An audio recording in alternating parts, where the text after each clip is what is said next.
57. Okay. So, first thing, how's Gary doing? He's good. He's doing well. He got diagnosed when? Was it Monday morning? Last Monday afternoon. And was he feeling bad a day or two before? Or? He was. He had some pretty bad symptoms over the weekend before that, and tried to get tested earlier, but tests are so backed up. So he finally got to one on Tuesday. It was actually. So he, how's he doing? Have you talked to him or texted him? Just about every day. He's doing well. A little stir crazy, being cooped up at home. Is he having all the symptoms? Mostly just fatigue and headache. More just wore out than anything. But not like. Nothing real serious. No. I guess that's because he had the.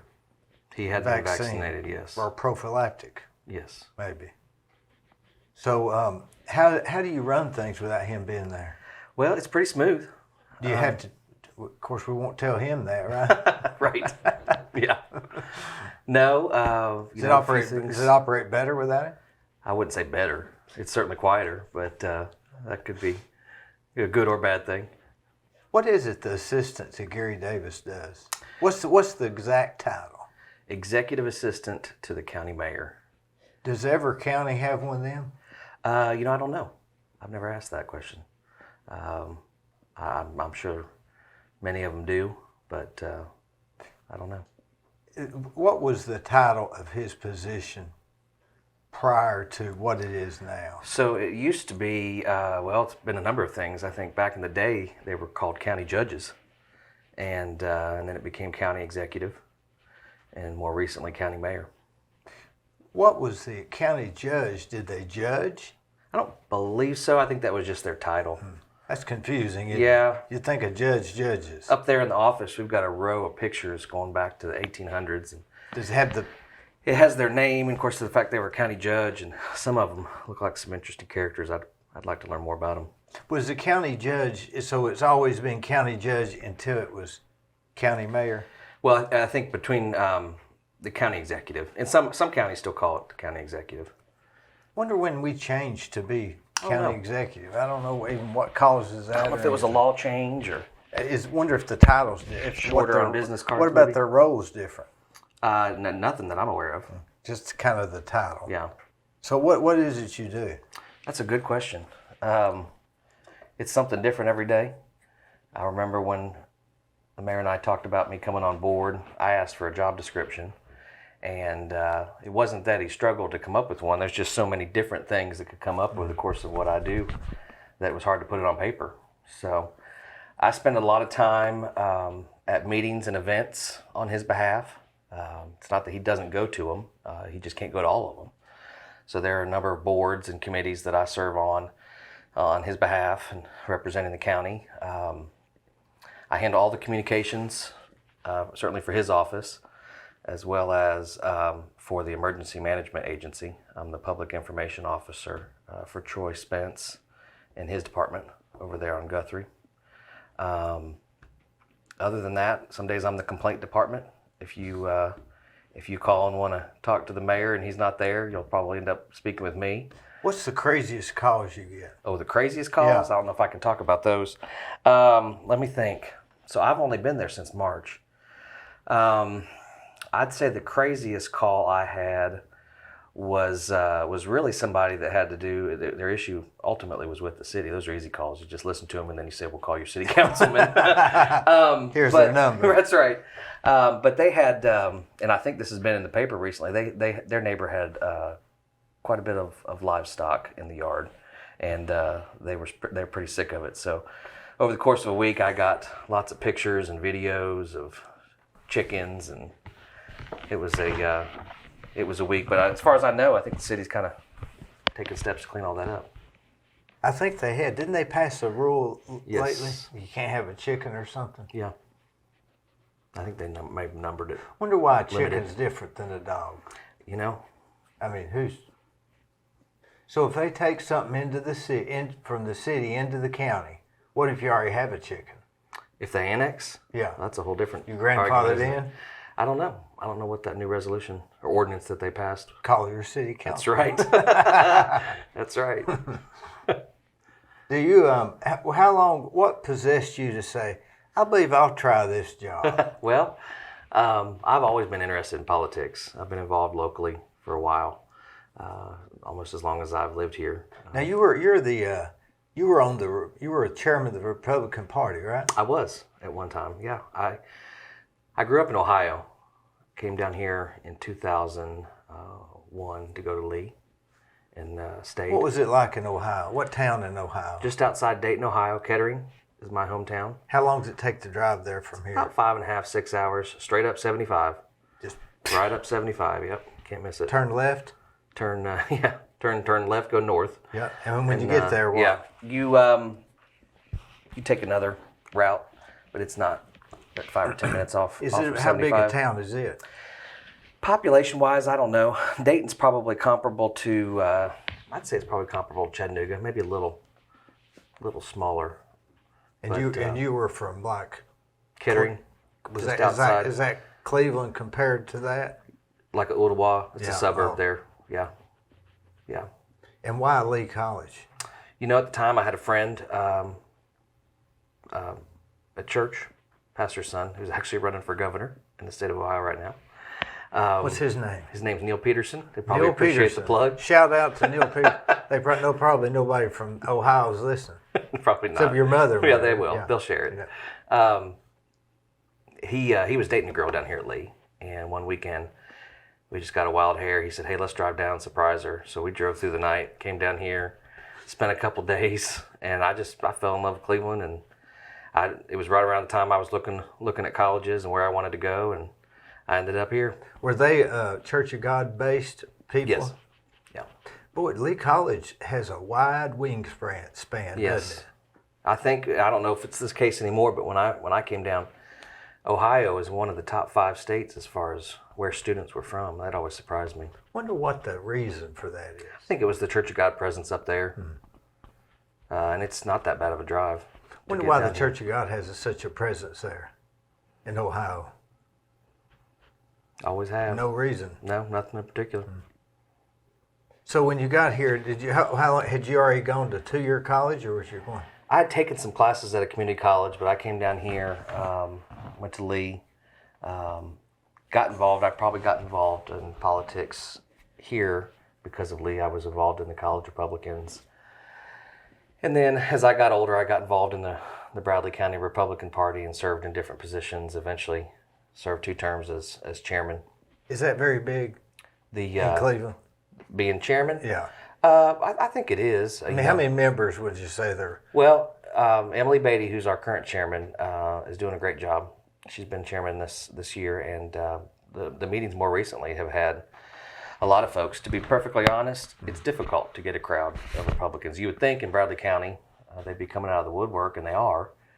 But to come to a Republican Party meeting, sometimes we wouldn't have a big crowd. But I've been pretty impressed with the number of folks who've been showing up, and of course it's an election year, so hopefully they'll stick around after. It'll ramp. I remember used to growing up when you was going to run for an office here. You sided with the political group, and you went to all the meetings, and you stayed with them, and they used to even have parades. And Yeah. now it's not as polarizing, at least in Cleveland, right? Yeah. It's election year, so you definitely have a lot more folks that show up, candidates, elected officials, people that are just interested in the political process. So that's always good. What made you interested in politics besides seeing it at Lee College? I mean, were you always interested in? Yeah, I think it was. Well, I'll tell you, it was my first day of freshman year of high school. It was 1996, and Bob Dole was running for president back then. Yeah, carried his pen like that. Yes, he sure did. And he had a campaign stop. You know it, I know it, the American people. That's right. Didn't anyone say that? Yeah. He came with Lamar Alexander, actually, to Dayton. And my first day of freshman year of high school, they held a campaign stop in the courtyard of our high school. So we obviously didn't have classes. They had shut everything down, Secret Service and searching folks and dogs everywhere. And so, that was probably my first exposure to, of course, national politics, but it sort of sparked my interest. What about it sparked your interest? You know what I love about politics? I love policy, and of course I'm having an opportunity to work in government now, which is different. But for most of my life and for most of my involvement, it's been on the campaign side. And that's really what I love, is a good political campaign. So I saw the logistics behind the scenes that day on the campaign side. It was exciting. It was an exciting day that sort of prompted my interest, and so I began to watch the news more and watch the rest of that campaign. Did he say something that made you? You know, I don't remember exactly what he said that day. I really don't. I just remember that sparked my interest. I started to read more. I started to pay attention to the news more. He had said something. You don't remember. I don't remember it, the but phrase, it was or yeah, something. yeah. And it wasn't until I came to Cleveland that I really took an interest in local politics. I wasn't involved back home in local politics per se. I paid attention a lot to state and national politics, but it wasn't until I came here and got to be involved in some campaigns early, and then of course at the Republican Party level that I really got involved on a city, county, local level. Now Hunter Shamblin, he was chairman of the Young Republicans. Yes, I think still is. Yeah. Yeah. So they meet separate than the Republicans. There's 2 or 3 groups. So and there've been more than that at times. Right after I came out of Lee, I was president of the Young Republicans, and that was actually how I became involved in the Bradley County Republican Party. The Republican women have a group that meets once a month typically, and they Looks host like they events. just all together and we're all Republicans. Yeah. The nice part about it is they all meet. They all hit different demographics, and they all meet at different times.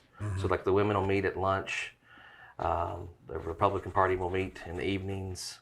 Young Republicans, whenever they can get together, wherever they can get together. Do you think that's all to get together with people that think the way you do, to try to sell your idea on other people, or is it more to try to figure out how to win the election? I think it's good to get together and talk with other like-minded folks, but that's not where hearts and minds are changed, in my opinion. Whether it's governing or it's campaign, you know, the average voter, the average citizen doesn't come to those meetings, doesn't know what's talked about in those meetings, and so I've always looked for unconventional ways to get the message out to folks like that, because ultimately those are the people who decide elections. It's not the people in the room at Republican Party meetings or inside the fishbowl. So you see politics as a way to get a message across, not necessarily to see if we can get more votes than them, but it's to... I think it's both. I firmly believe it matters who governs. So I'd be lying if I told you that I didn't feel more comfortable with a Republican rather than a Democrat. By and large, doesn't mean. But they all think so much the same on some issues. You know, it's astonishing how they both think about. They all want about the same thing. Yeah. But how do you? So when they go to these meetings, I've always thought, how do you sell the public on your idea? Other than just vote for this guy, he's a nice guy. He used to work with his hands. Yeah. We want a real worker in office. That's the old saying, right? Right. I think now you have to have a little substance to whatever it is, whatever the message or the product, if you will. If you're a candidate, you're trying to sell a product. That's yourself. That's your message. That's your ideas. You've got to have a little more than just a good story about your work ethic. You know, in my opinion, people are looking for experience. People are looking for people that they can relate to, a story that they can relate to, a common cause. I think my greatest frustration is how polarizing politics has become on the local level as well as the state and national level. You know, I believe that Republicans and Democrats, Libertarians, everybody in between, any end of the spectrum, by and large, want the same thing. They want a good, strong country and a good, strong community to live, work, and raise a family. And I think at the end of the day, we look at the route to get to that goal in different ways. And that's where the some of the dysfunction and the breakdown. We've gotten to a point where we've forgotten. We don't know how to disagree without being disagreeable. Frankly, it's tough to have a conversation a lot of times, unless you can sit across the table and you've got one level-headed person on this side and one level-headed person on the other side, and agree to shake hands at the end of the conversation and walk away and still be friends. I used to be one of those that would rant and rave on Facebook, whatever the latest, thing, Supreme Court decision or, celebrity saying. And I just came to realize, I'm not changing anybody's mind on my Facebook page. And they're not changing mine. So I've noticed in the beginning, people will they'll have a lot of people like what they're saying, and after a while, there's nobody liking it but one. And Yeah. It was them. And yeah, some people just like the drama. They like to stir up arguments on. Boy, that is the truth. Yeah. They just like drama, Yeah. no matter what it is. And that's, at the end of the day, that's not productive. It might be fun, even though I don't think it is. It's certainly not productive. And you got to watch what you say on social media. They'll pull that up 10 years Yeah. later and say, he said this. Absolutely. And they've edited it, and People changed lost even their what you jobs. Yeah. people's lost their jobs. Yeah. So when you decided, but prior to working for Gary, did you think about working for him, or did he approach you, or did you approach him? Well, we over the time that I've been here, I think at least once or twice it was a job that I maybe even applied for. I know at least once. Was that a position in government that you thought, hey, I believe I'd like that? So my favorite television show of all time is The West Wing, if you've ever seen it. Mm-hmm. It's an older show. It hadn't been on in a long time. But my favorite character was a character named Josh Lyman. He was the deputy chief of staff. And so the idea of a chief of staff or deputy chief of staff, kind of the guy behind the scenes, has always been something that I like. People have asked me if I'll ever run for office, and I'll never say never, but I've always been more comfortable and worked better sort of behind the scenes. And so it was a job. It's been a job. I mean, others have held it. Dr. Lindsay Hathcock had just retired, or didn't retire, I'm sorry, moved on to another position with the state. And so that opened up the position. He'd served there for a number of years. Dan Howe had served in that position before. So there's a long line of folks. That position has been there. And so I don't remember what year it was, but at one point I had, when it was open, I believe I had applied and talked with the mayor. So, when it came back up, I of course knew that Dr. Hathcock was leaving, but it wasn't a position that I sought. And so actually it's something that he approached me about, and we started some productive conversations and came to a good decision. Do you think that, or why do you think that you want to be more behind the scenes? Maybe the tail that maybe the. Did you see the movie The Tail That Wags the Dog? Yes. Are you thinking more in that lines, or more of the Ed McMahon type? You remember Johnny Yeah, Carson? no, not more, not a sidekick, I guess, to use your analogy. Yeah. The tail that wags the dog. I think, first of all, it's more fun. There's not quite so much pressure on a guy like me. Obviously, my boss or a candidate that I'm working with, they're the ones with all the pressure. They're the candidate. They're the elected official. So more of the pressure's on them. But I've just always got a sense of enjoyment out of helping craft a message, craft a good strategy for how to win. It's I won't say it's a game, but it is a numbers game. Campaigns are a numbers game. And so many times, I said it earlier, it matters who governs. And I've always believed that all the attention to politics gets paid to the national level. We've got 24-hour news channels that's all they talk about. But I believe the way the founders built our country, the government that's closest to you has the greatest impact on our day-to-day lives. Sure, decisions get made in Washington that have an impact. Supreme Court makes a decision, it has an impact. But the laws and the ordinances that are passed in Nashville and here in Cleveland and in Bradley County, I've always believed have a greater impact on our day-to-day lives than anything that happens in Washington. And so for that reason, to me, it matters. It matters who governs at the local level.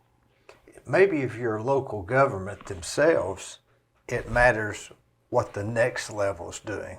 True. And that level, it matters what the next level. Right. But to us, Yeah. it's just what's our city and county, the planning commission, the county commission, the city planning, the city commission. Right. It doesn't matter that. It doesn't mean that who governs at the national level doesn't matter. Right. I It's just just have that we always- don't have that much Right. of effect on it. Right. So what did you do before you went to work for him? So I've been most of my career has been actually in food service management. When I left Lee, I got a job at the Bald Headed Bistro. I worked for Alan. What'd you 4 do years. there? So I started off as a host. I came out of Lee. I needed a part-time job, so I just What'd you became a graduate in? host. I didn't actually. I don't have my degree. I didn't get to finish. One of the bigger regrets that I hope I can rectify one day. Did you but I get close enough? I believe I'm almost a senior, or just I'm probably a senior. Yeah. But I mean, I'm proud of what I've been able to do with that one. But I Yeah, still man. think I'd like to finish it. What would you have done? With that certificate? I was in political science, and so I would have graduated with a degree in political When science. you went to Lee College, did you say, I'm graduating in political science? No, I actually came down here as a pastoral studies major. What religion? Or At Lee, well, Christian. or you're just Christian?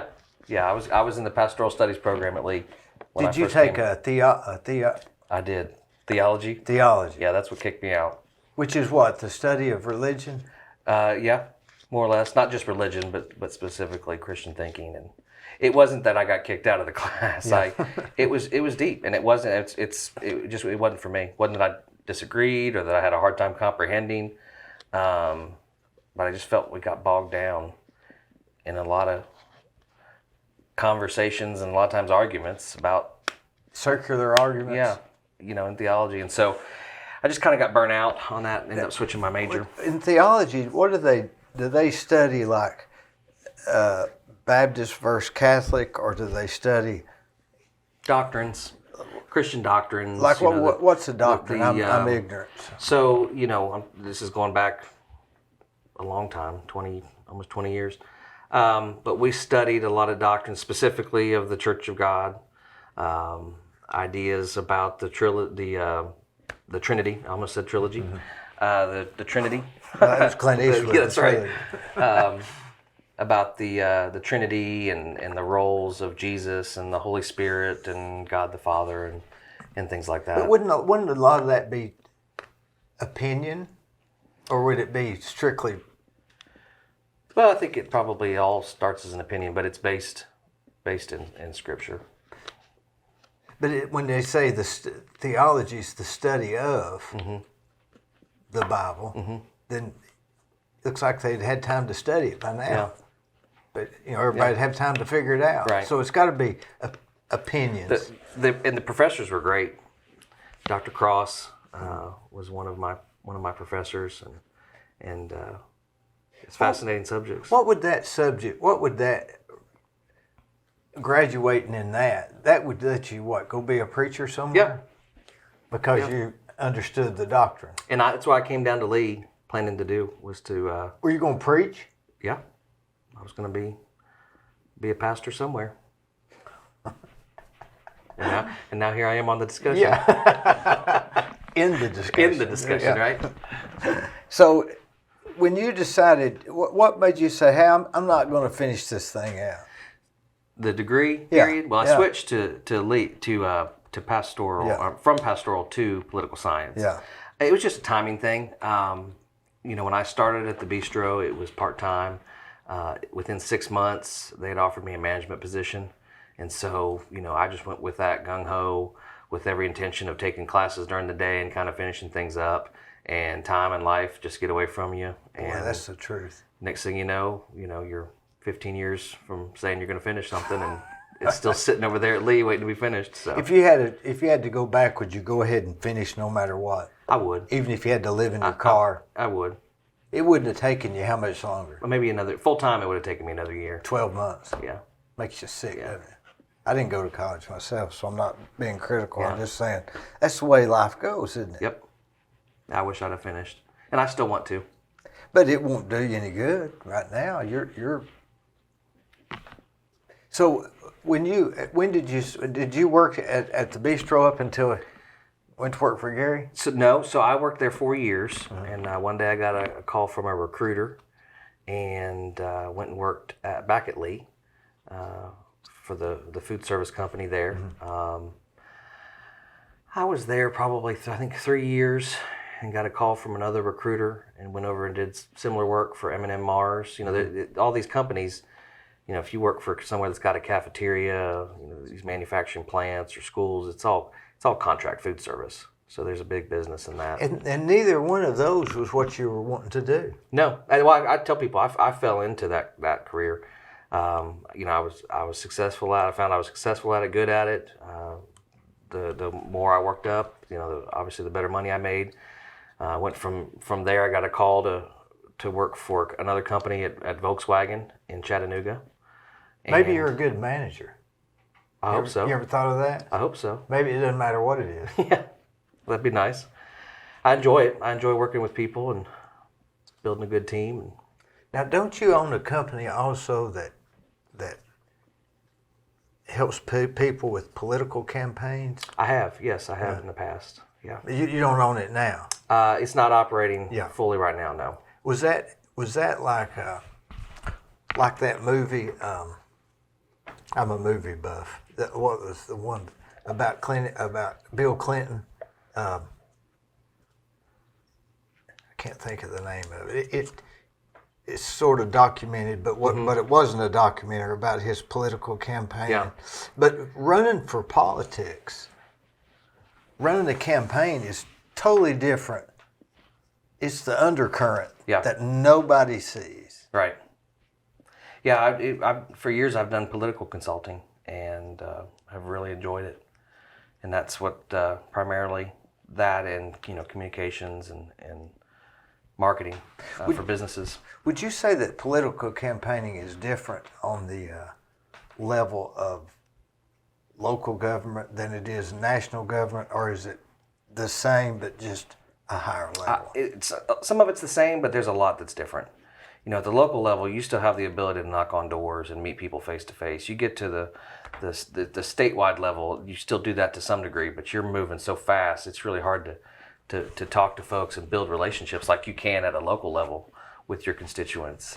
Certainly, you know, presidential campaigns, national campaigns, you're just flying in and out of arenas and talking to thousands of people and moving on to the next one as fast as you can. You can't have a one-on-one with anybody, hardly. No, it'd be very, very difficult. Now, I know this guy that's running for governor of Tennessee. I've had him on here, Charles Van Morgan. Mm-hmm. He's literally trying to knock on every door. Yeah, that'd be tough to do. He's trying it. Yeah. If that gets it, he'll win it. And it works. It really does. It works. He's a real nice guy too, by the way. How is it theoretically possible for him to knock on all these doors? I don't know when he started, but if he just started recently. No, he started maybe 6 months ago. Okay. Well, I don't know what his number of doors is he's trying to knock on. You know, somebody like me, I would look at the voter list and decide, okay, these folks are more likely to vote than these ones, so we're going to target these folks. And that's how you come up with your number for who to send a postcard to, the or voter a phone list. call, or a knock on the door. Really, in my experience, beyond, if you're trying to knock on every door, any race outside of a school district or county commission district or city council district, it's really hard to do that yourself as the candidate. Even countywide, you've got to have a team Could of it be folks. done? It can be. I've seen it done plenty of times. I've worked with candidates who have knocked on every door, targeted door, not literally every door. But tried to get every door. Mm-hmm. What's typically the outcome of the guy that does that? They win. You know, years ago, I eat at the liar's table. And Yeah. Years ago, there was two guys. There was two guys running, and I won't name their names, but this friend of mine was friends with both of them. And he was better friends with one guy than he was the other. And he said to me, so you going to vote for me?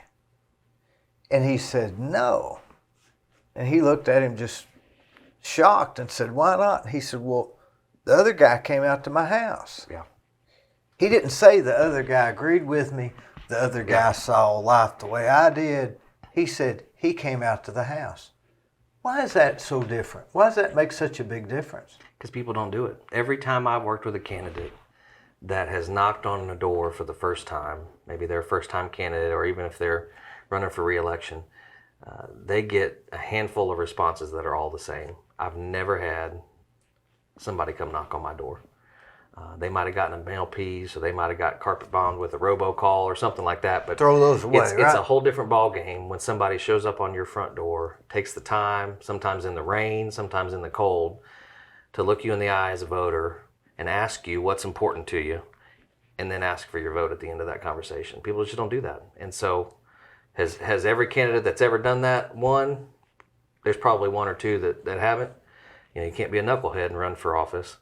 But if you've got a good message and a good work ethic and get out there and do that kind of thing, especially at the local level where it's possible to hit that many doors, I'm not sure that a knucklehead couldn't knock on enough doors and win. Well, as long as you're not too big of a knucklehead, yeah, you can probably win. Well, I don't know. It just seems like there's power in somebody knocking on your door. Yeah. It doesn't. They don't say it. They agree with me. People remember it.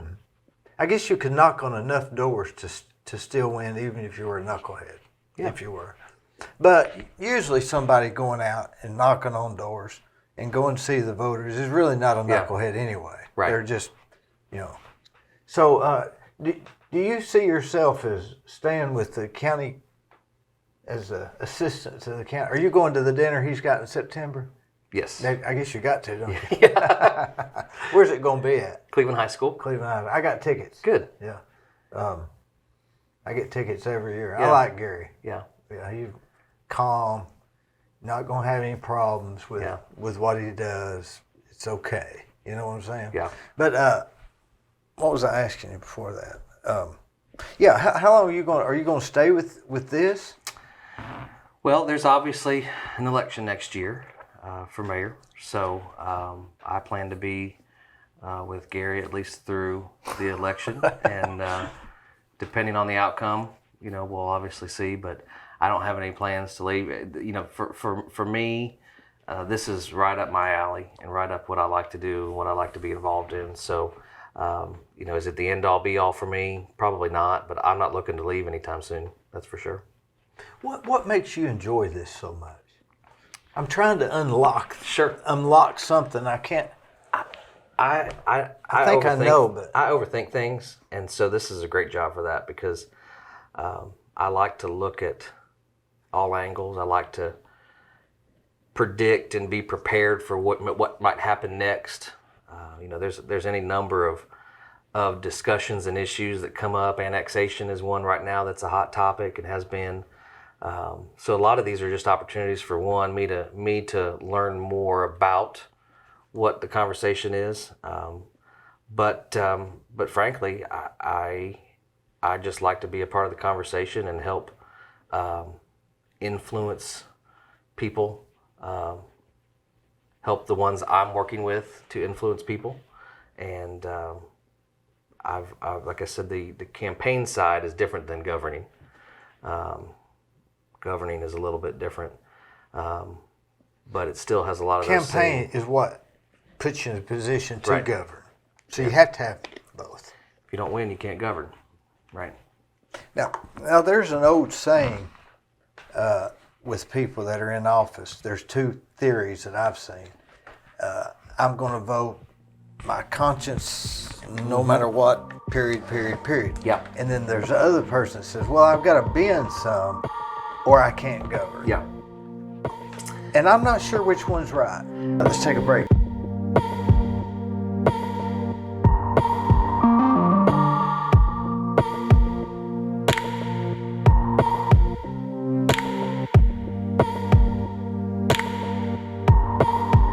I've worked with candidates that just about every candidate when they're running, especially first-time candidates, they go into this thinking they need to be a voice for the people, and that's good. But you've got to commit to that. That means that every major decision you make, you're listening to the folks in your district or your constituents before you vote.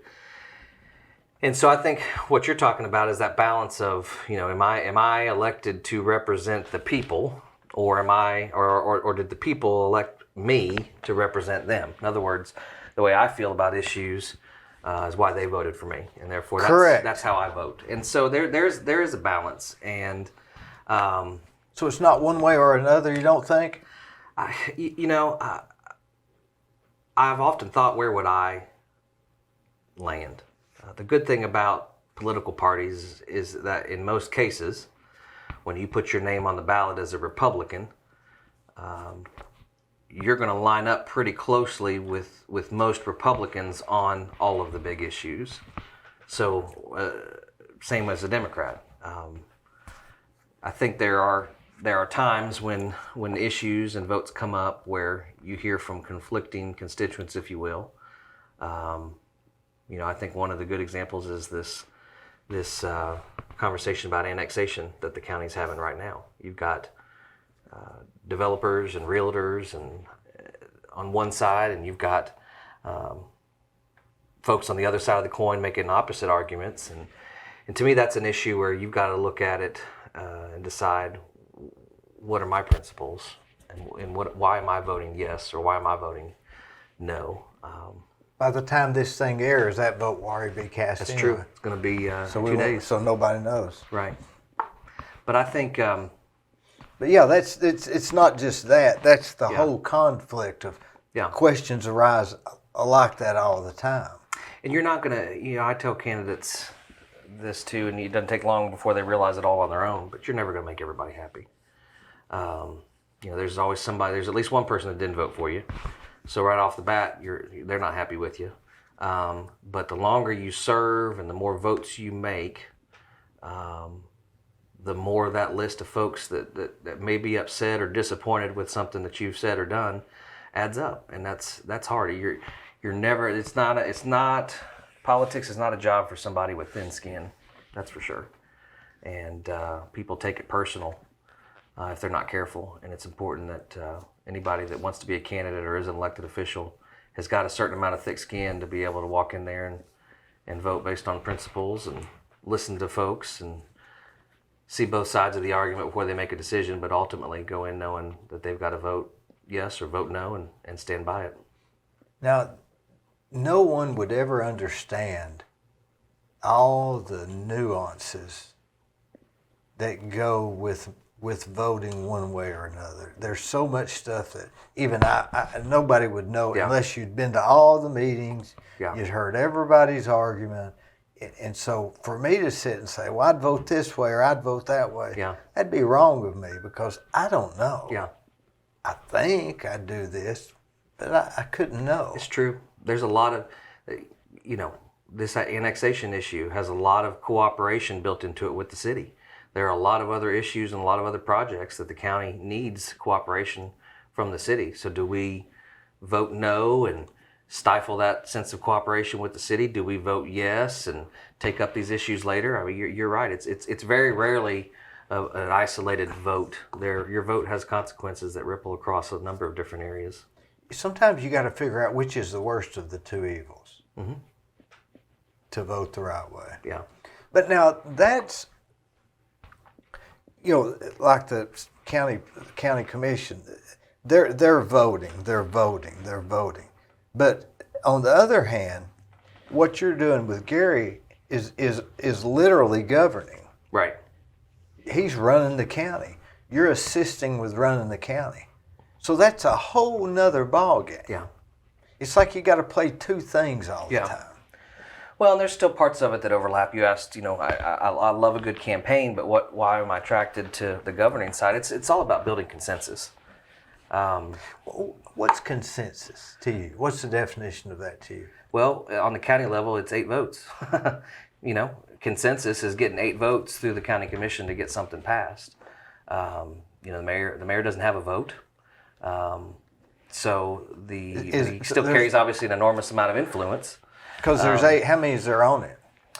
14. So 8's 51%. That's right. And my favorite line, Howard Thompson uses it quite frequently. If you get 8 votes, you can move the courthouse. That's the truth. That's the truth. Twice. You move it twice. Yeah. Yeah. That's simple, isn't it? Yeah. And there's a lot that goes into that, but the fact of the matter is, you if you have the votes on any number of issues or topics or projects, that's how. And if progress 2 is made. weren't there, you'd only need 6 or 7. No. Well, yeah. Simple majority, you just yeah. did simple Yeah. majority. Yeah, there are some that still require, regardless of the number of people that are there. From but back you're in right. Ohio, you have classmates that you talk to frequently that are there?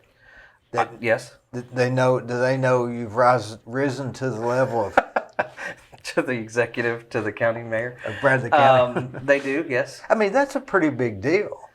Well, I was class president, so they just look at me and shake my head, and they're not surprised. How many was in your class? It was about 160, I believe. Christian high school in Dayton. So it was a private high school? Private school, yeah. You think that it was better going to private high school than a... I'm not unhappy. I'm grateful that my parents were able to afford it. It was certainly a sacrifice. I've got 2 kids. They're both in Bradley County school system. I'm pleased with the level of education they're receiving. So it's not a huge issue for me. What school do they go to? They're at Charleston Elementary. Charleston Elementary. My little girl's in 5th grade, be in My middle dad school went next there year. one year.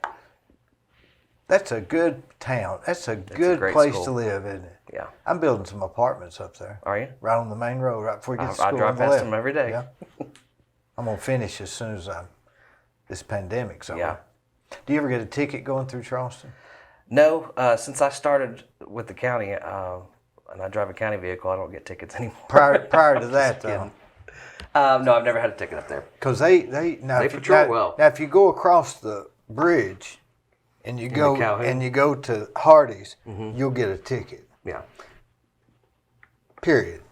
You get Just a ticket because you cross the bridge? Just because you'll get a speeding ticket. I think I've if only you been go over there past twice. Hardee's, because it reduces to like 35 Yeah, it does. miles an hour, Yeah. and they're sitting down at the bottom. Yeah. And you just can't go. The only way you can go through there and not get a ticket is to drive like 15. Well, I had somebody call me, a good friend of mine, said, "Hey, my daughter's going to build a house, Calhoun. Can you build it?" yeah. And I said, "Well, I have to go past Bowater and Hardee's." They said, "Yes, it's just down the road." I said, "Well, I can't. We can't afford the speeding tickets. Wow. Because if you get like 12 points in a year, It's that bad? they suspend your license, and a speeding ticket's like 3. So I mean, it's now if you're speeding, it's one thing, but I'm trying to think I think the last ticket I got was in 2003. Headed home to Ohio on 75, almost to Cincinnati. I think that's the last ticket I've ever had. well, I think that if you're speeding, you should get a ticket. But I think if you're going 30, 38 past Hardee's, you shouldn't get a ticket. In Calhoun, Tennessee. I didn't realize it was that bad. It's that bad. It's that bad. So yeah, I really like Charleston. You know, Charleston has sewer. It's got a grocery store. It's got a school. It's got a. I always got confused about its city government. You know, if you wanted to start your own city, what would be involved? I mean, you couldn't start a Charleston. I mean, how do they vote that in? Have you ever thought about that? How does it begin? I would assume they have a charter. Who do you file the charter with? The state, I believe. So let's say that I wanted to take, I don't know, however many. You want to start your own acres. city? I mean, if you did, what would be involved? Oh gosh, I don't know about that. I don't know if you could. We've got all these you see them occasionally, the signs. All these unincorporated communities. Like Tasso and a lot of them around here. I always wonder. That's a good question. I always wonder if it says unincorporated, why even put up the sign? Yeah. If it's unincorporated, I mean, what's the point? If it's unincorporated, You can why start- even have the sign? Yeah.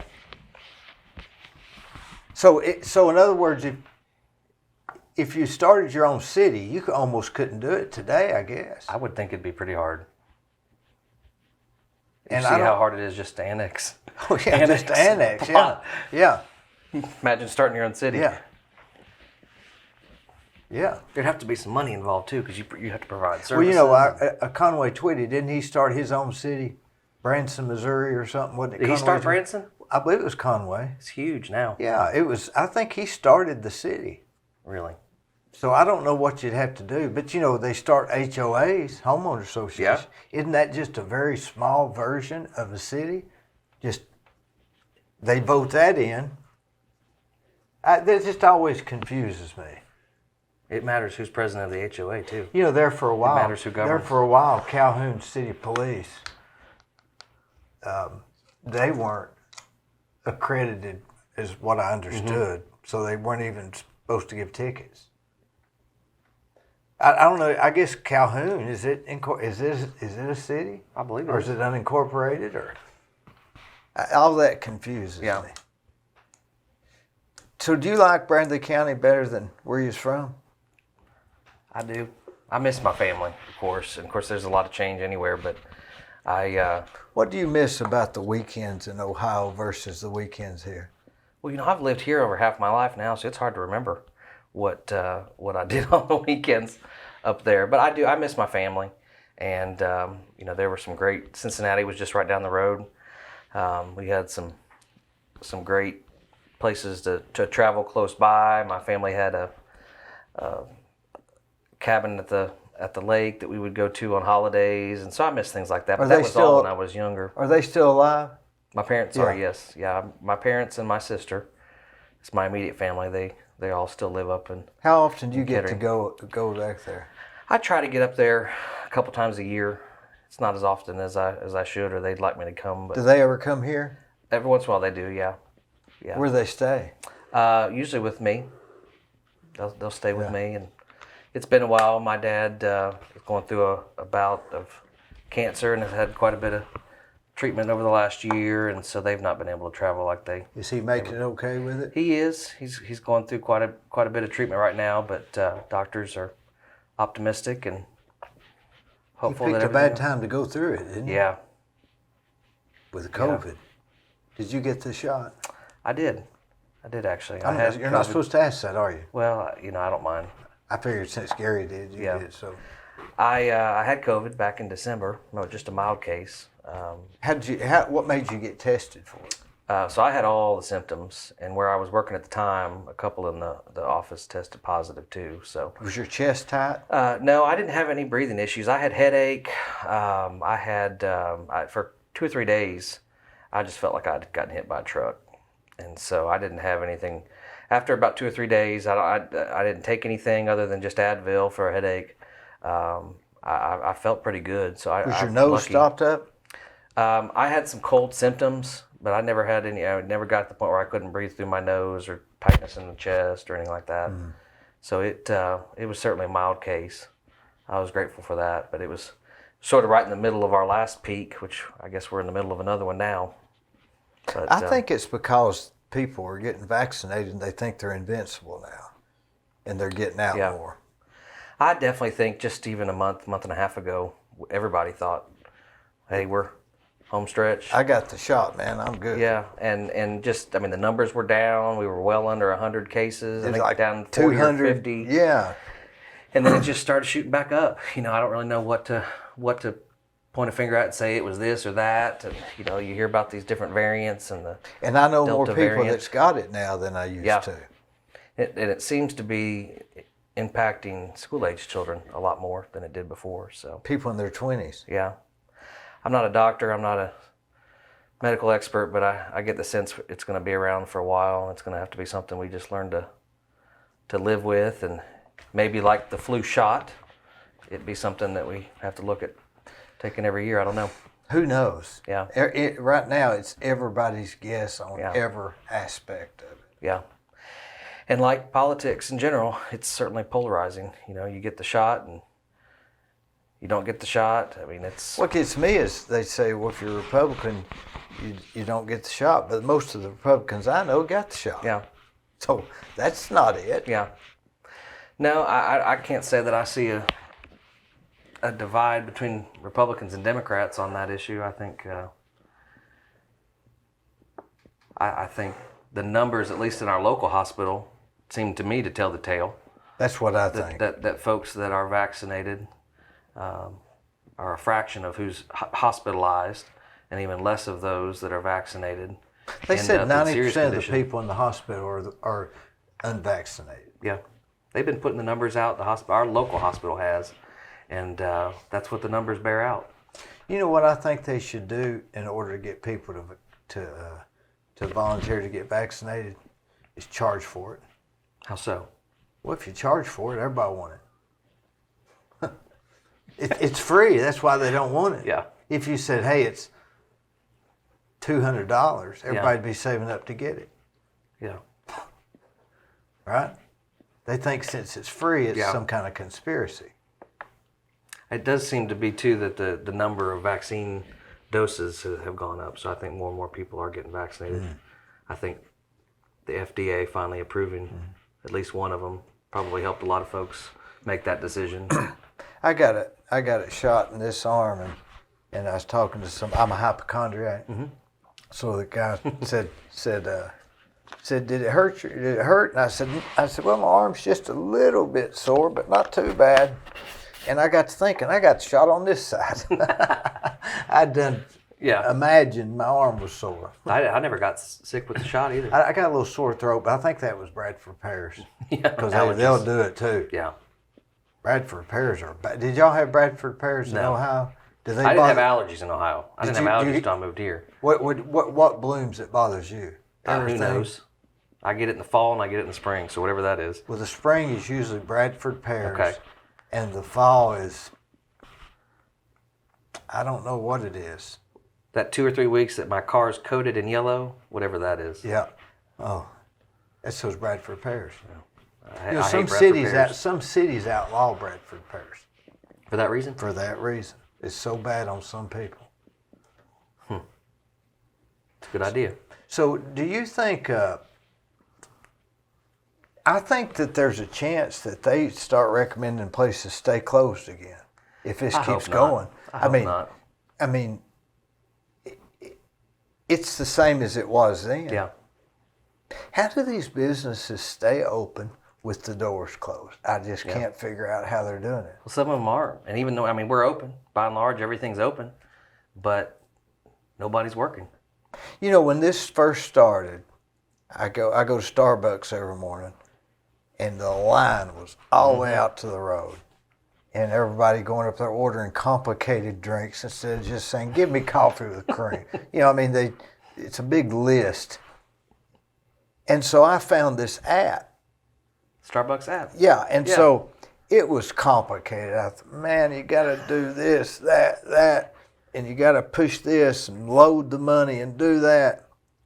After about 3 days of that, that's the only way I want to order. Yeah. Because you just hit 3 buttons Save your drink. and they'll have it up there when you get there. You do it about 5 minutes ahead of time and just walk in and you feel like a rock star. You get it and you're gone. And so that's a lot of businesses are doing that now. Yeah. Even the businesses that didn't have a drive-through Oh, yeah. were really hurting. Curbside and delivery. I mean, that's just taken off. What's because of something COVID. that you do now that you're used to that you didn't do pre-COVID as far as buying stuff Shopping? and going to eat and stuff?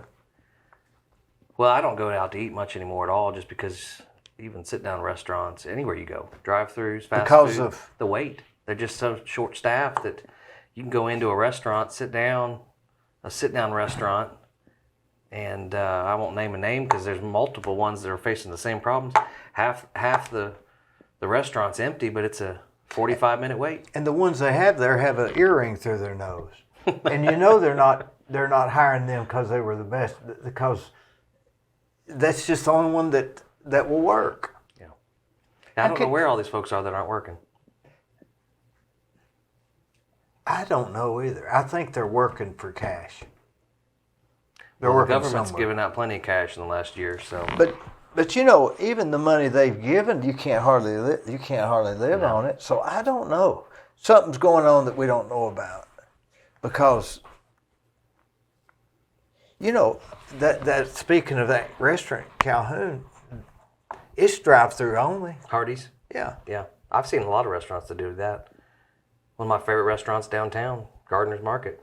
They're still closed, aren't they? They're open, but it's just walk up to the window only. They've been been closed that since March since- of last year, I think, inside. And boy, they did a big business, didn't they? They could have had two spots there. They're still busy, but I imagine they had to have taken a little bit of a hit not being open for people to sit You know, down. I asked them to come here. I thought that would be real good. Yeah. But they wouldn't come because of COVID. Really? They've got the best soup there. You ever eaten their Yes. field of green soup? Yes. I like their club sandwich. I like the field of green soup. They only make it certain days. And they make it for me by the quart. Oh, really? Yeah. You And freeze just- it? They freeze it, and I Yep. go get it, and I put it in the freezer. And in fact, I'm going to go get some tomorrow. I got to thinking, they've got a recipe on that nobody else can match. I don't know what they've got in it, but if they just canned that, they wouldn't have to have a restaurant. Or put it in jars and sell the jars. It is good. But gardeners, when you call them, is the line long, or you call in ahead of time, or what? I just work down the block, so I call them, and they say most of the time it should be ready in 10 or 15 minutes. So What by time the do you I call? Get there, it depends. It's lunchtime, 1 o'clock. So they're probably jammed around 1 o'clock or 11:30. There's usually folks sitting outside. They've got a few tables outside there that people eat at. So the line very long when you get there, or you have to pay when you get there? Just pay, and they hand me my food, and I'm on I my way. put that wind in for them. Did you? Yeah, works good. It doesn't does. Yeah. so are you a big proponent of downtown Cleveland? I love downtown. Yeah, not just because I worked there. I've always loved it. I'm happy to see so much of it being revitalized and new businesses and new restaurants. I think it's great. Somebody said if they lose one more parking space, they're going to kill downtown Cleveland. Well, that's true. There But are I think not enough parking spaces. they were being sarcastic, Yeah. like it was already said. Yeah. Yeah, there definitely could be some more parking. Do the where else do you eat down there? Oh, Downtown. I love Cafe Roma. Yeah, I ate there Friday. Left my hat. Catch is good. Stack is good. I haven't Stack's a big Gone. hamburger, Yeah. right? I haven't gone wrong with anything down there really. Lassiter's is new. Yes. They've got a lunch. Yes. It's good to have the two coffee houses downtown now. No, you got the Lassiter's and you got the tennis shoe shop. Right? Yes. Cleveland Brew. It was Bear No. Brew, but they've changed their name. Yeah. I should know their name. I'm sorry. Lassiter's does a pretty big business over next to, what do you call that? Jenkins. Spring Creek. Yeah. Oh, did you hear David Jenkins passed Very away last sad. night? Oh, Very sad. he was always friendly to me. Nicest guy you'd ever meet. That's going to be a big bad. Yeah. So, how far, you ever just get out and ride the county to the far ends of the county? What would you say is the farthest end that you could drive to? Oh, goodness. Well, you've got, I think of it like an X. You can go all the way up there, almost, Birchwood, up on that end of the county. Anderson Cabin Road? You go all the way up to... Half of Anderson Cabin Road is in this Yeah. Bradley County. Yeah. But you go out that way towards Dayton. Go the other direction, southeast. You go all the way out to, they call it Old Fort, but almost to the Polk County line down there, Georgia line. Buck's Pocket. Yep. Is it Buck's Pocket or That's Green down there. Shadow? Yeah, Green I think it's Shadows, Green and Shadow. then Buck's Pocket and Old Fort unincorporated. Unincorporated, yeah. You get up there off Upper River Road, go out that way. Let's see now. I forget the Denton number Station? of miles. Yeah, I forget the number of miles counting the county roads. Have you had Sandra Knight on here? She could No, tell I us. hadn't. I hadn't. She could tell us.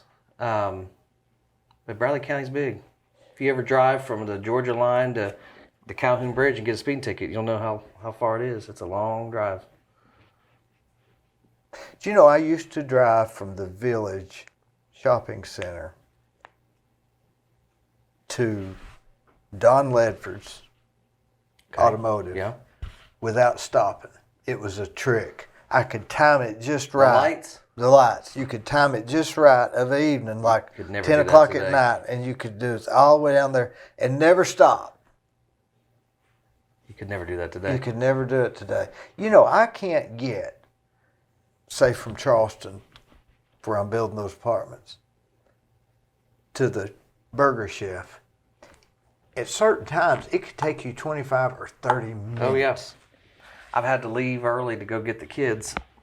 They get out of school. I have to take 30 minutes sometimes I bet you do. from downtown Cleveland to Charleston Elementary. You know, when you pass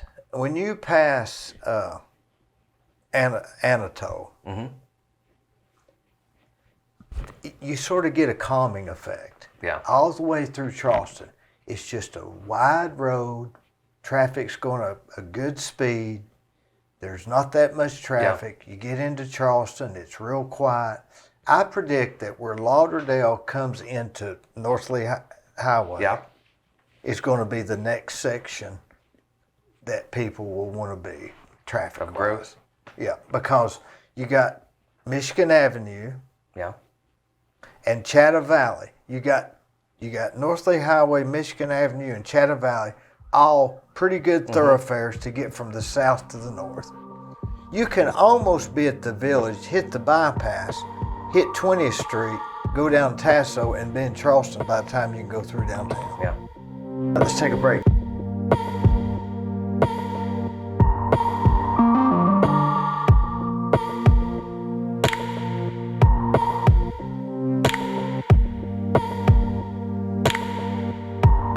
So is this progress we're going after, or should we be excited about it?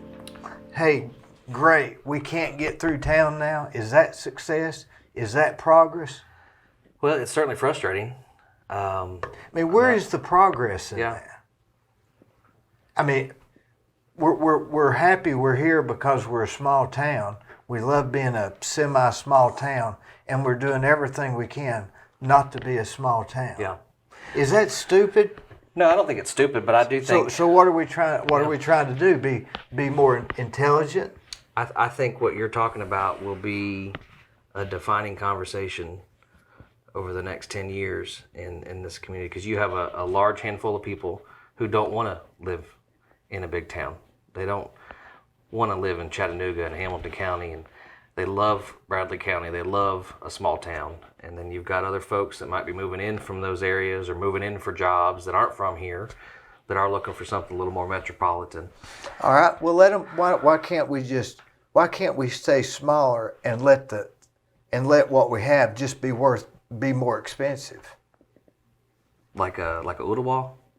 Yeah. Instead of adding more of what we got and diluting what we got, let's just say, hey, if you want to live in a small town where we're at, Yeah. it's going to cost you more.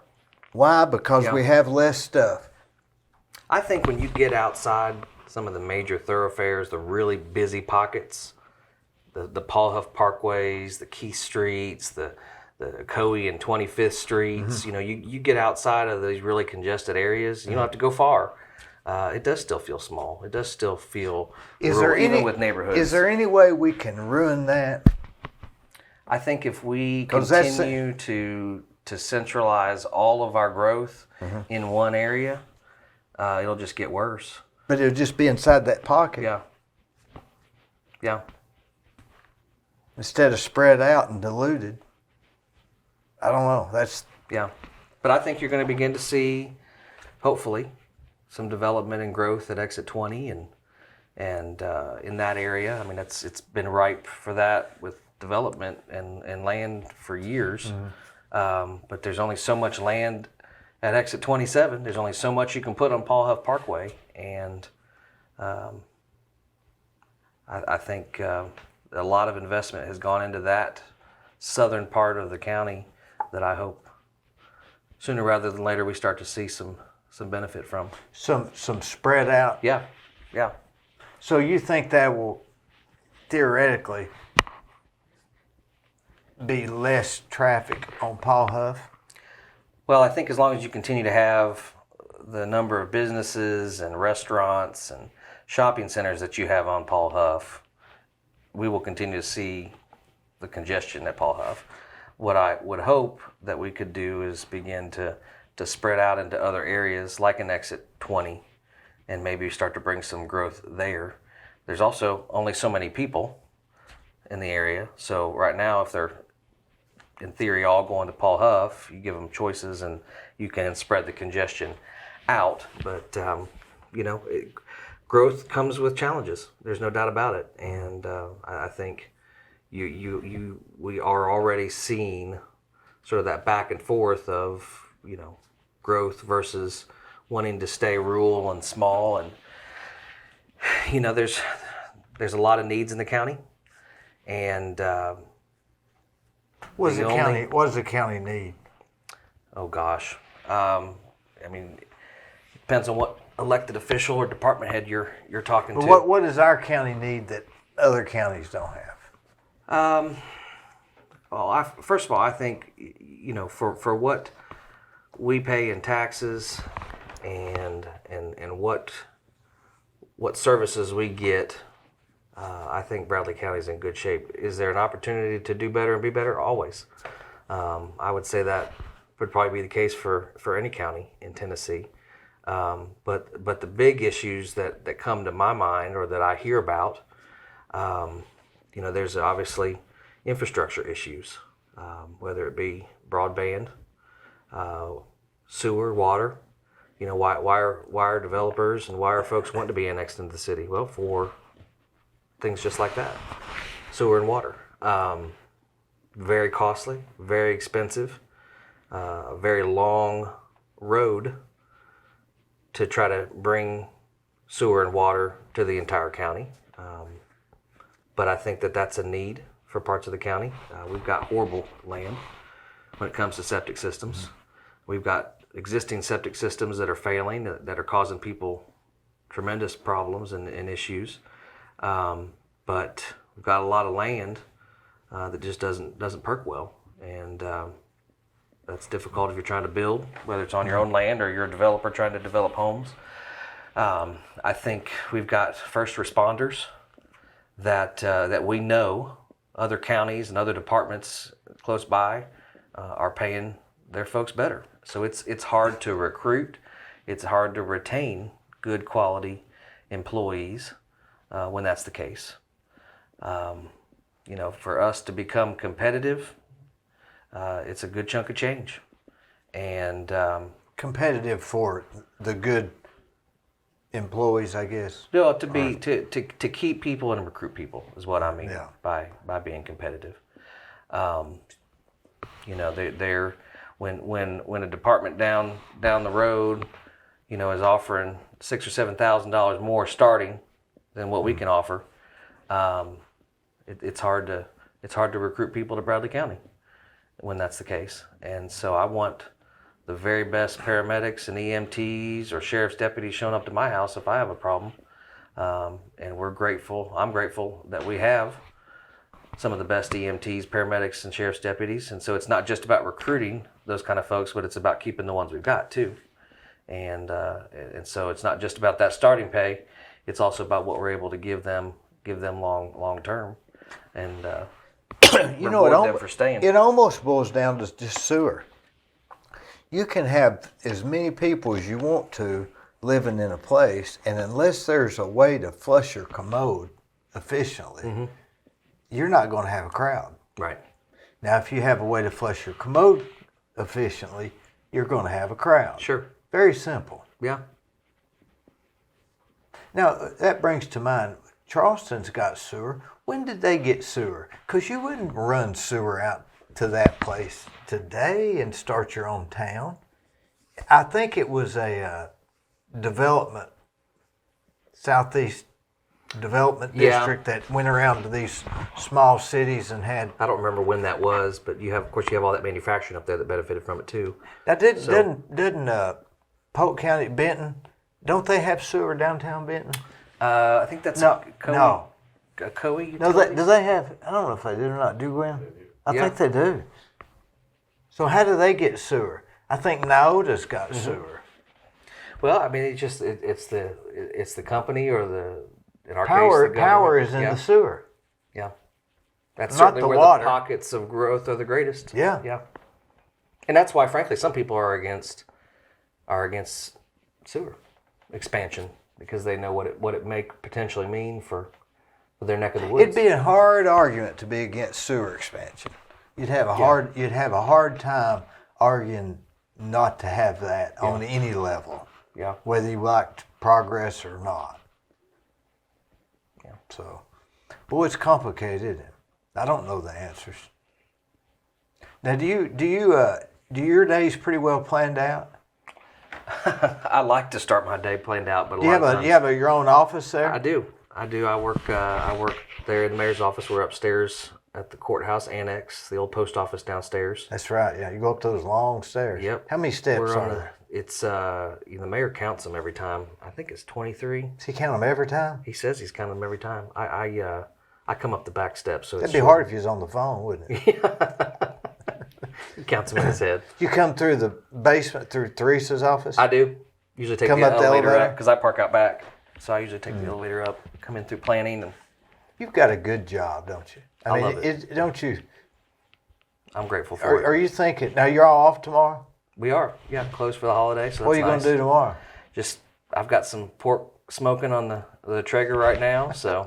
The Traeger enjoying grill? it. Yeah. Boy, everywhere I go, I hear about a Traeger grill. Do you use the pellets? Yes. Absolutely love it. I used to think it was cheating because I've used a barrel smoker and I still love a good barrel smoker, but there's something nice about just setting it and walking away. Do you buy the pellets in a bag? You do, yeah. Yeah.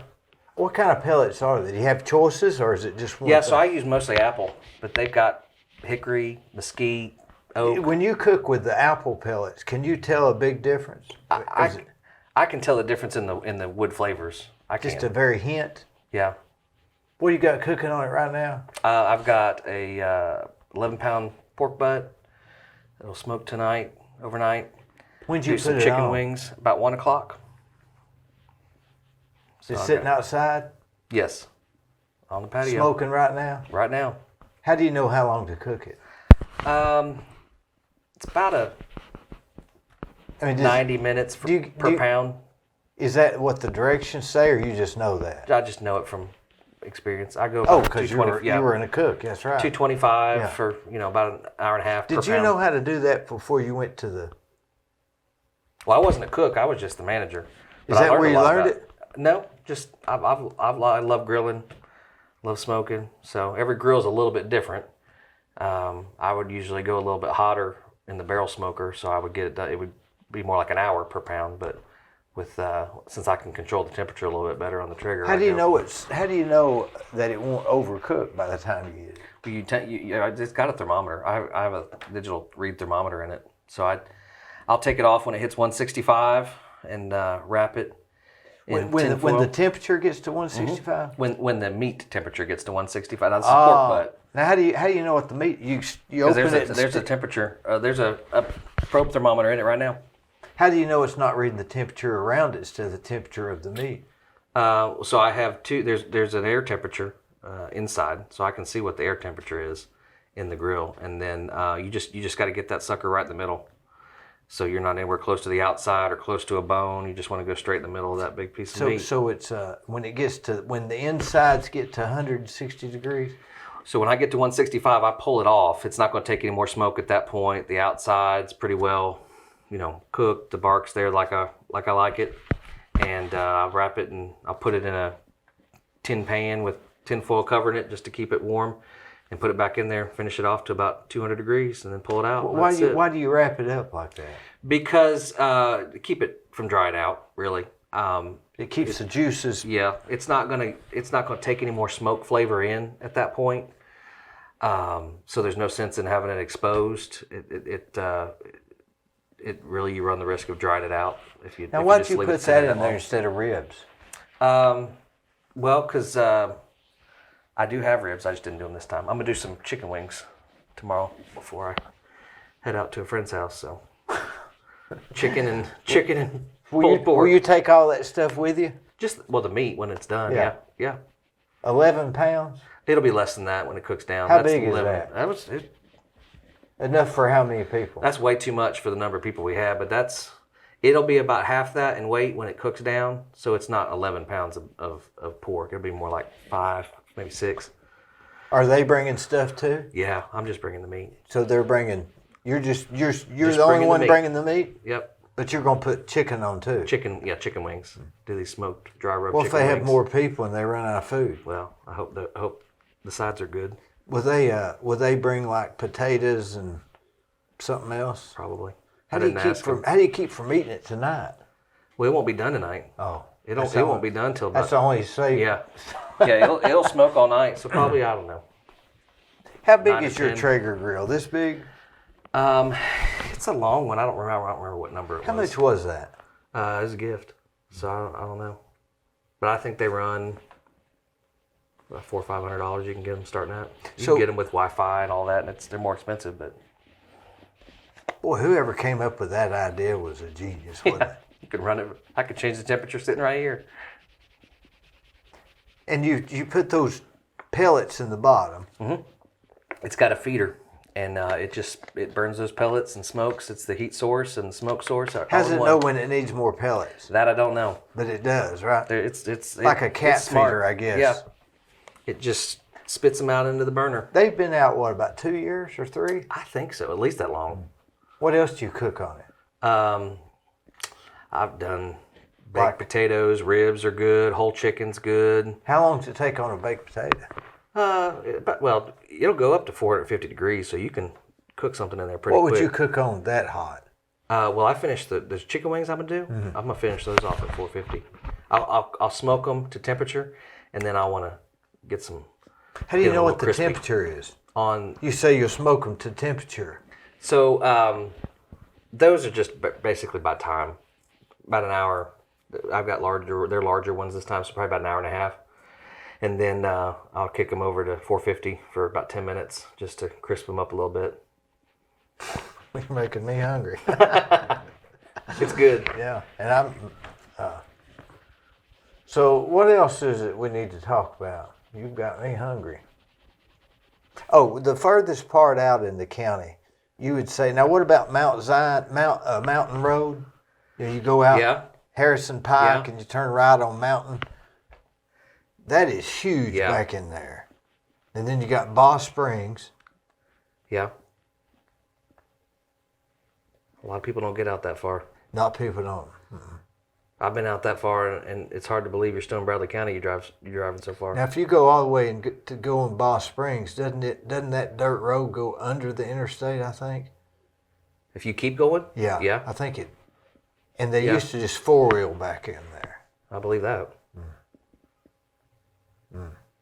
Are you running for office? No, no, I'm not. I'm not.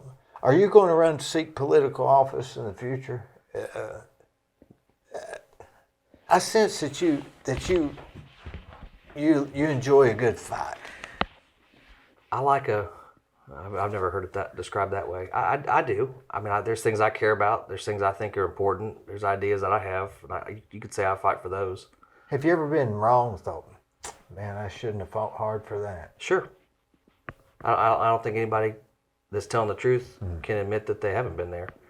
I think that's part of learning and growing and getting better. You know, I've been involved in a lot of campaigns. I've been fortunate. I've won more than I've lost, but I have learned more from the losses than I have from the ones that we've been able to win. But I'll never say never about running for office. I think for the first time in law. I used to just flat out say no, that it wasn't something that I was interested in. But the older I get and the more involved I stay, we need good people. It matters who governs. I said that once or twice already. And we need good people. And a lot of times we just don't have people that step up and want to do it. It's tough. It's not an easy job on any of these levels. Doesn't pay much. From dog catcher to, mayor. But, a lot of the, county commission, city council, I mean, nobody's running for these positions to get rich. They don't pay enough to get rich. Even some of the countywide elected offices, they pay well enough, but you're not typically going to get rich in public service. It's not why people do it. But and how would you like to? I've often thought about these county officials that spend a year and a half campaigning, making some people mad and finding out who your enemies are, and get up to that election day and lose. And you spent X amount of dollars of your own money buying plastic signs and stands that are blown over. Then you got to go up the next day and pick up all your signs. It's tough. I've been there with all folks for an $80,000 a year job, and you just spent $20 doing it. Right.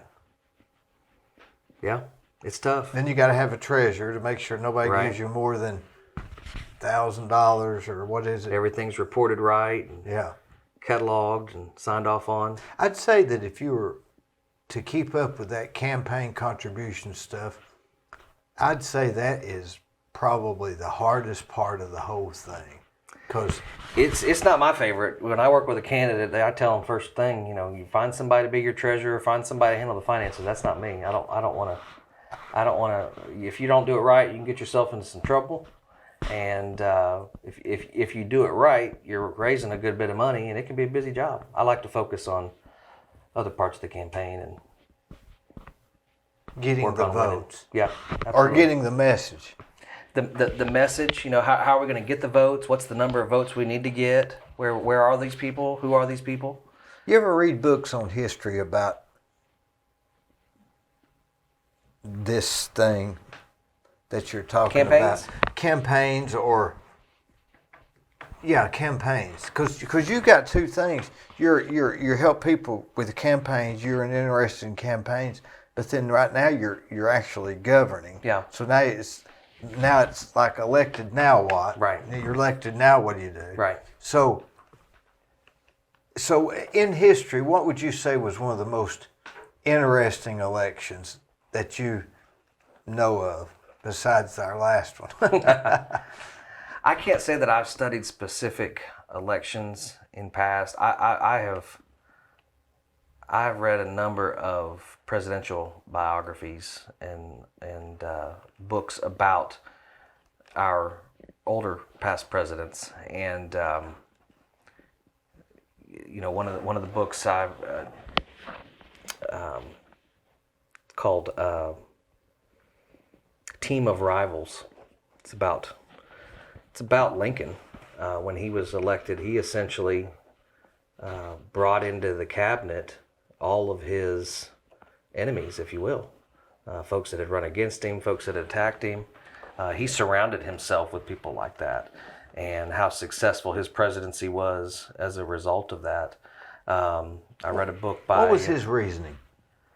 In short, keep your friends close and your enemies closer. But he also appreciated, he was a big debater, right? Mm-hmm. So he liked having that alternative viewpoint at the table. He felt like it kept him sharp. In some cases, they had a better idea, and they were able to sway him. But it was a good sense of balance for him, and he wanted that accountability and that balance as a part of his cabinet and as a part of his presidency. That's one person I wouldn't have wanted to be, is Lincoln. Well, Can you imagine what he went through? Yeah. It's a tough time in history. I mean, he had the whole country. We think we're divided now. Right. That's how a lot of these churches split up. Yeah. How could you go to church with somebody and their nephew was fighting against your nephew? So the only time we probably have been more divided than we are now. way more. Yeah. Wouldn't you say? without I question. mean, they had churches divided up. Yeah. That's how some Families, religions yeah. got started. They just changed Right. the name so they didn't have to go pray with them because they Yeah. were trying to kill their sons on the other end. Mm-hmm. I mean, that was a tough time. That had to, you know the old saying, don't you? They said, they asked Mary Todd Lincoln, other than the shooting, how was the play? Awful. It's awful. That's Yeah. terrible, isn't it? Yeah.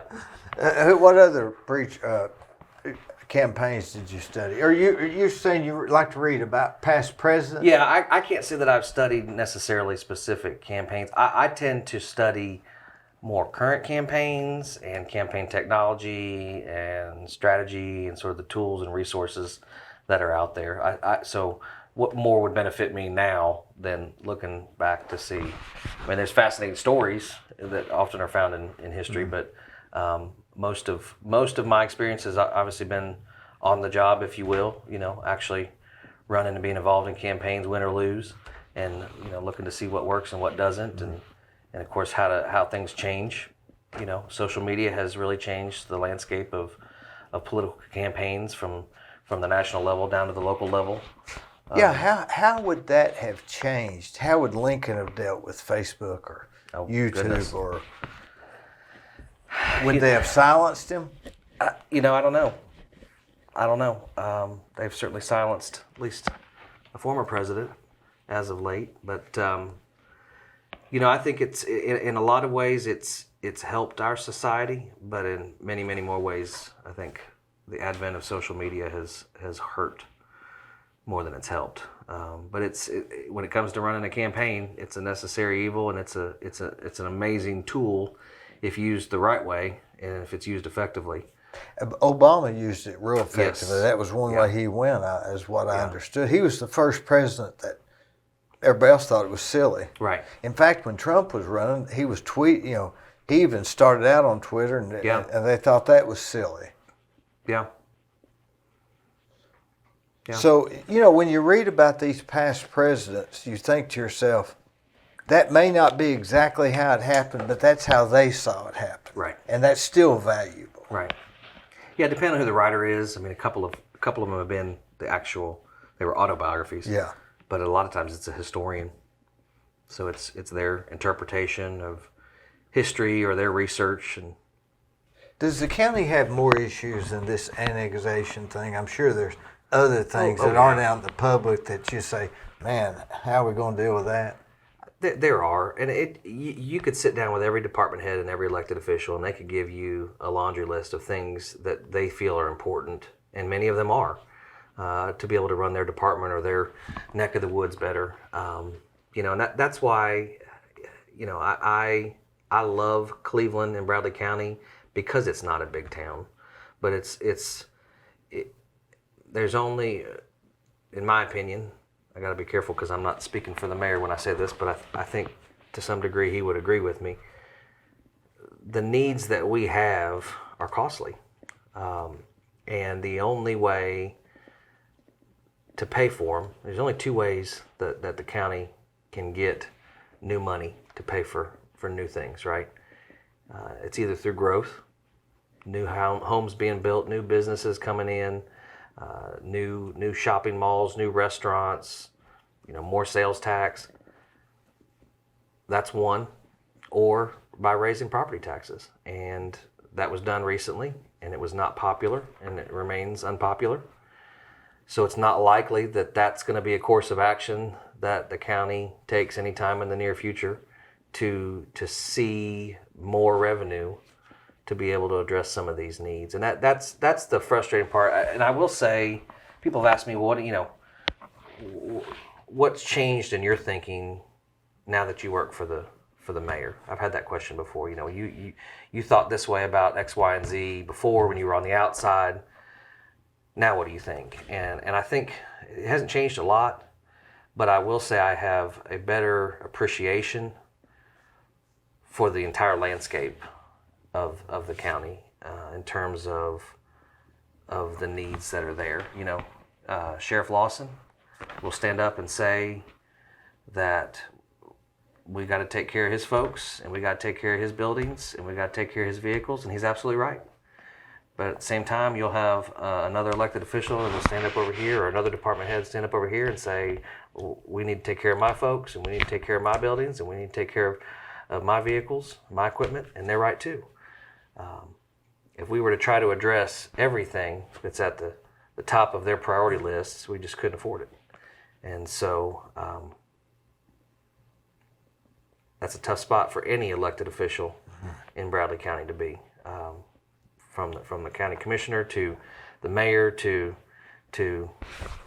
our countywide elected officials, they have a tremendous burden. You asked, that's why you asked if I would ever want to run. I used to say no because it was easier to sit in the peanut gallery and kind of throw rocks, but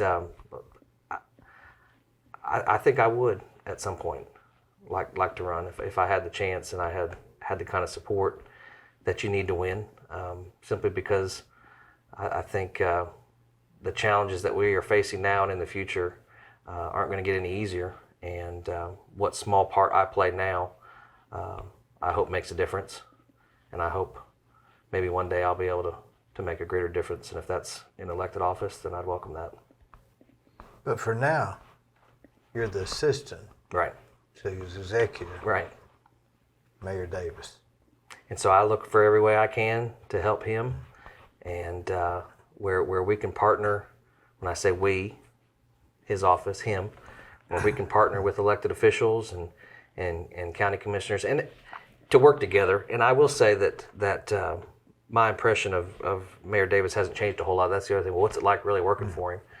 I didn't have a strong opinion about him either way before, so it's not like I've been shocked that he was or wasn't like I thought he was. But I appreciate, I've often told him this, and I hope he won't mind me saying this publicly. I actually consider it a compliment. But he's a bad politician. Think? Because he will do what's right if he thinks it's the right thing to do, regardless of if it wins him any votes. Or He's on that other side of the thinking. It's not that he doesn't care, but he doesn't do things for political expediency. And that's why I say he's not a good politician. I've worked for candidates, and on the campaign side, it's don't say anything controversial, don't say anything to upset this crowd, ride the fence on this question. So I certainly appreciate that about him, and I've told him that. So when I tell him, tongue in cheek, you're not a very good politician, it's not meant to be a slap in the face. It's really meant as a compliment. That's a compliment. It's a compliment because he time and time again he's made decisions and he has principles that he's stood on. That frankly he's made decisions and done things that have upset people. But hey, maybe that is a good politician. Maybe it is. That's right. That's right. But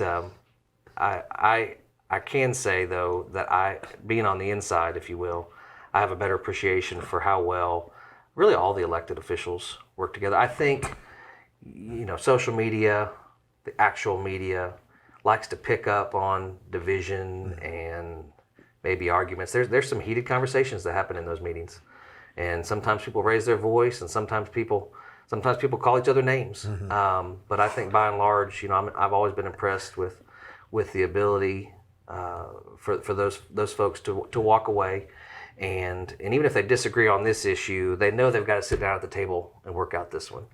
And for the most part, they're all able to do that. Well, most of them, that's the end of the inning. Now I'll see you back at the next inning. That's right. And they understand that phrase. You might lose the battle, but you're not going to lose the war. Yeah. I always think of it as, remember those two cartoon guys, the sheepdog and you're too young, but yeah, the cartoon thing. They used to come in and they'd chase each other all day, and they'd go out by the tree and clock out and say, "See you, Fred."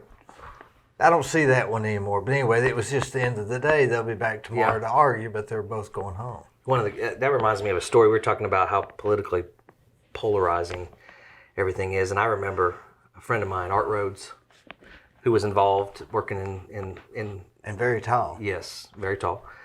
But Art's got experience working in Capitol Hill and working with members of Congress, and I remember asking him one time, has it always been like this? You know, early on when I got down here and I met him and worked with him on some campaigns, I remember asking him, I'd heard him tell some stories. I said, did it used to be this bad? And he said, no, it really didn't. And he told a story, and I will not remember the names. It's a fascinating story, but I'll be brief. 2 senators, I think it was, or 2 congressmen, they came out of a committee meeting, and one was a Democrat and the other was a Republican, and they walked up to the cameras, and they just trashed each other. You know, Democrats, Republicans. Yeah. They both turned around, they're walking down the hall, and one ribbed him. He said, how'd I do? You know, Sound like a good lawyer. they played the political game, but they were friends. They were colleagues. They respected each other. They played tennis. They had meals together. You don't see that now. Who was it Shakespeare said, life is a play and we're all just actors in it? Life is a stage and we're all actors. I guess they're just playing their part. Yeah. That's how his reference to that story was. That's how it used to be. Now you've got Republicans and Democrats that literally look across the aisle and think that's the enemy, and that's what's frustrating. They're Americans just like I am. We might disagree on what's the best course of action or what the role of government is, or you know what government should or shouldn't be involved in. But at the end of the day, I'd like to think that we all want the same thing. And if the majority wants to try it that way, we'll try it that way a while. Right. If it don't work, we'll change it next time. That's the beauty of a democratic system. Democracy. Yeah, absolutely. Well, I'll say this: if Gary likes you, I love you. Well, thank you.